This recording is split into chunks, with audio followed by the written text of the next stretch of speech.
이번 영상에서는 푸꾸옥 혼돈섬과 지엉동 야시장에 대해 소개해드리겠습니다.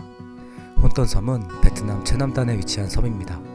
푸꾸옥 남부의 15개 섬 중 가장 큰 섬이고 세계에서 가장 긴 케이블카로 유명하다고 합니다. 저도 케이블카와 혼돈섬의 워터파크를 경험해보고 싶어서 이곳에 오게 되었고요. 소감만 먼저 말씀드리자면 정말 가볼만 합니다. 그렇게 큰 케이블카를 길게 타본 것도 처음이었고 워터파크도 굉장히 넓고 깔끔했습니다. 무엇보다 사람이 거의 없는 거대한 워터파크는 처음이었습니다. 다만 영상을 준비하다 보니 2023년 9월 19일부터 12월 19일까지 유지보수 일정으로 운행하지 않는다고 하니까 혹시나 이 기간에 가실 분들은 케이블카를 못 탈 수도 있으니까 사전에 미리 알아보고 가셔야 할 것 같습니다. 먼저 혼돈섬에 가기 위해서는 써널드 케이블카역으로 이동하셔야 합니다. 푸꾸옥 최남단에 위치해 있기 때문에 그레택시로 이동하시거나 빈그룹과 썬그룹이 2023년 4월부터 운행 중인 무료 셔틀버스를 이용하시면 좋습니다. 댓글로 셔틀버스 관련 정보가 있는 공식 웹사이트 적어 놓겠습니다. 이용하실 분들은 참고해 주시면 될 것 같아요. 케이블카를 타러 가기 전에 예약을 먼저 하는 것이 좋은데요. 저는 어플로 케이블카와 워터파크 입장권, 점심 식사가 포함된 패키지로 미리 구입해서 갔습니다. 저 같은 경우는 성인 한 명에 45,000원, 아이 한 명에 27,700원 가격으로 티켓을 구입해서 갔어요. 케이블카역에 도착하시면 기본적으로 선착순 입장이기 때문에 매우 혼잡합니다. 가능하면 미리 티켓을 구입해 가시는 걸 추천합니다. 케이블카 시간은 하루에 3번에 나누어서 운영되는데요. 본인 스케줄에 맞추어 시간을 정하고 방문하시면 됩니다. 다만 워터파크의 경우 오전 10시부터 오후 5시까지만 운영하기도 하고 그늘막과 썬베드는 선착순이어서 되도록이면 오전에 가셔서 자리를 맡아놓고 이용하시길 추천드립니다. 생각보다 케이블카 타기까지 줄이 꽤 길고 케이블카를 타게 되면 약 20분을 추가로 더 이동하기 때문에 화장실은 최대한 미리 다녀오시면 좋고요. 케이블카에 타게 되면 그냥 들어가는 순서대로 자리에 앉게 되는데요. 가능하면 창가 쪽에 앉는 게 명당이라고 보시면 될 것 같습니다. 대략 케이블카 한 대당 최대 30인까지 탑승이 가능합니다. 케이블카 안쪽에는 에어컨도 나오고 굉장히 쾌적하게 잘 만들어져 있습니다. 그리고 생각보다 속도가 빨라서 다른 외국인분들이 환호성을 지르는 게 꽤 재밌었습니다. 혼돈섬으로 이동하면서 보이는 첫 광경은 그동안 푸꾸옥 여행에서 볼 수 없었던 실제 베트남 현지인들의 수많은 배들을 볼 수 있었는데요. 휴양지 하는 또 다른 느낌이었습니다. 잠시 케이블카 풍경 같이 보시죠.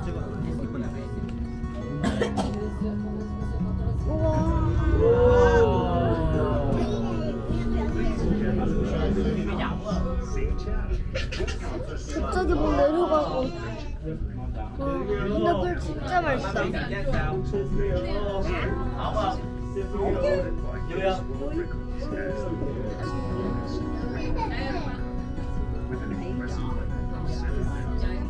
와, 이 파래.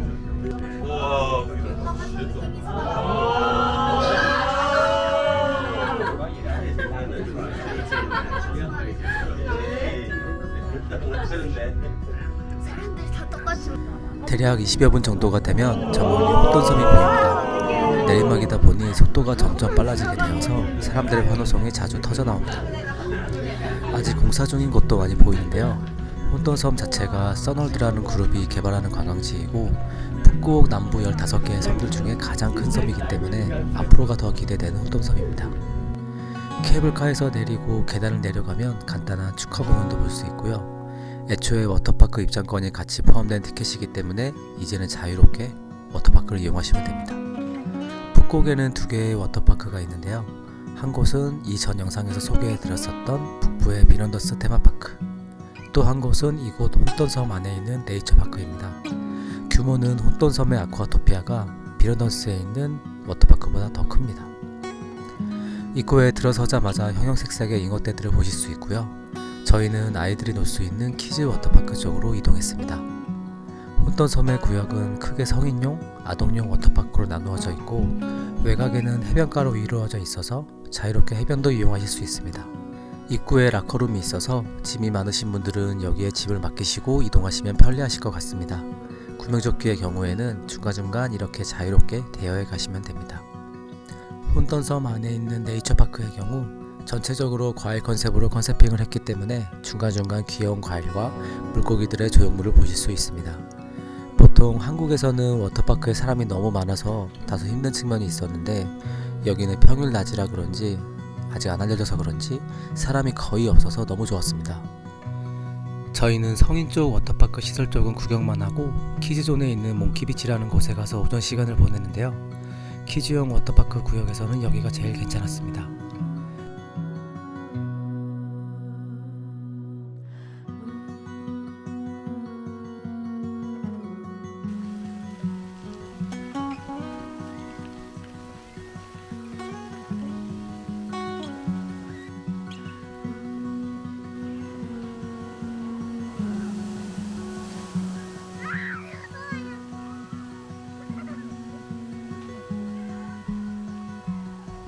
점심은 런치 뷔페가 포함되어 있는 콤보 티켓이어서 바닷가 앞에 있는 코코넛 가든이라는 뷔페에 가서 먹었습니다.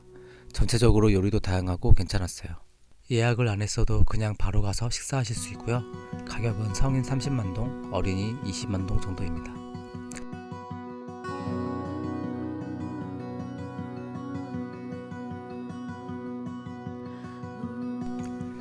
점심을 먹고 가볍게 바로 앞에 있는 바닷가도 구경했습니다.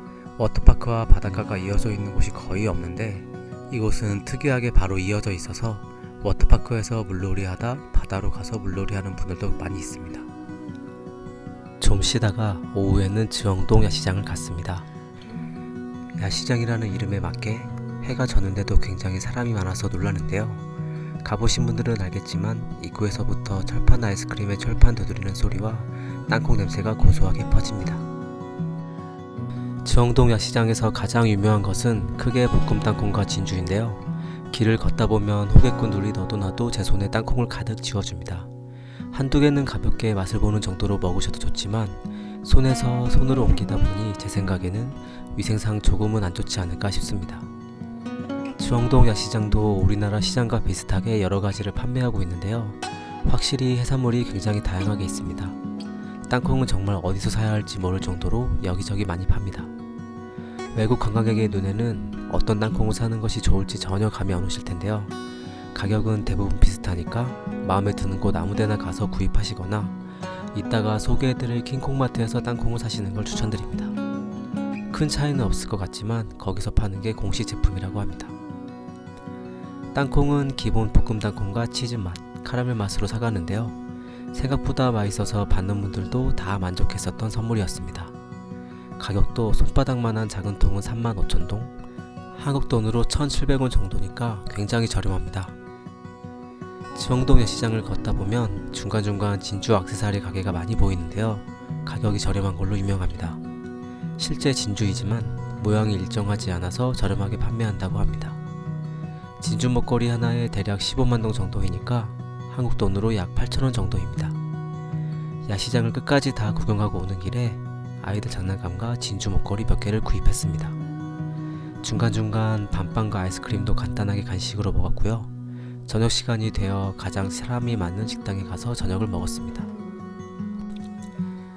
이곳은 시장 중간쯤에 있는 해산물 가게인데요. 새우 요리와 볶음밥을 먹었는데 새우가 정말 맛있었습니다.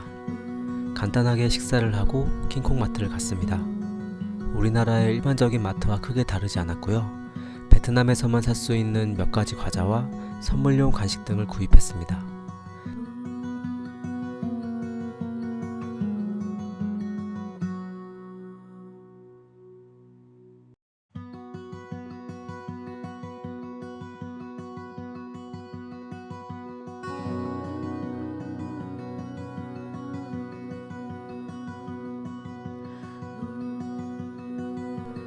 아까 얘기 드렸던 대로 볶음 땅콩은 마트 입구 지널대에 종류별로 다 있으니까 여기서 구입하셔도 좋을 것 같습니다. 야시장에서 나와 조금만 좌측으로 걷다 보면 작은 공간에 모여있는 식당가가 하나 나오는데요. 식사를 다른 곳에서 하고 싶으신 분들은 이곳에 오셔서 드셔도 좋을 것 같습니다. 지영동 야시장의 경우에는 베트남 로컬 제품과 식품들이 많이 있어서 한 번쯤은 구경하러 오기 좋은 것 같습니다. 이곳에서 선물용으로도 많이들 사가시는 것 같고요. 저도 이곳에서 선물용으로 진주 목걸이와 팔찌, 땅콩, 각종 젤리와 커피들을 사가서 나누어 줬습니다. 네, 여기까지가 베트남 푸꾸옥 마지막 여행지 소개였습니다. 작게나마 푸꾸옥 가시는 분들에게 도움이 되었으면 좋겠네요. 감사합니다. 지금까지 오늘도 나들이었습니다.